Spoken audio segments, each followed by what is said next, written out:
Sebagai satu dari 5 destinasi pariwisata super prioritas di Indonesia, pembangunan di wilayah Likupang, Minahasa Utara terus dipacu oleh pemerintah.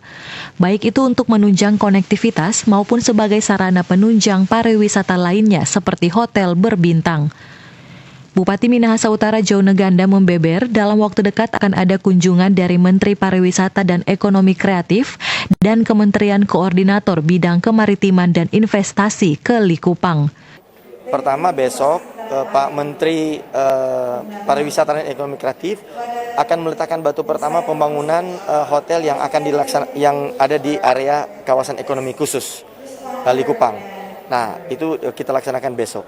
Kemudian kita rencanakan kalau tidak di akhir bulan Februari ini, awal bulan Maret akan ada kunjungan dari Kemenko Marves untuk melihat secara langsung perkembangan Pulau Bangka.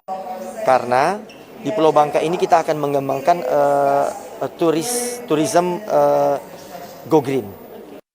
Ganda juga menambahkan ke depan Pulau Bangka akan dikembangkan menjadi destinasi wisata andalan di Minahasa Utara. Kepulauan ini kan merupakan satu daya tarik tersendiri sebab di Pulau Bangka sendiri memiliki alam bawah laut yang bagus, juga destinasi-destinasi yang bagus yang sudah ada di Pulau Bangka. Kalau aksesibilitas Ya, Pulau Bangka ini kita akan bikin jalan penghubung satu desa dengan desa yang lain, dan kemudian dari daratan kita ke Pulau Bangkanya sendiri kita akan bangun terminal hubungan laut dan kapal yang akan kita siapkan untuk travel dari sini ke.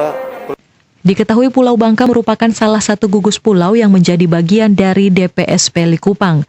Selain Pulau Bangka, ada beberapa pulau lain yang sudah lebih dahulu dikenal, di antaranya Pulau Lihaga dan Pulau Gangga. Regina Mangkei melaporkan untuk Kawan Nua TV.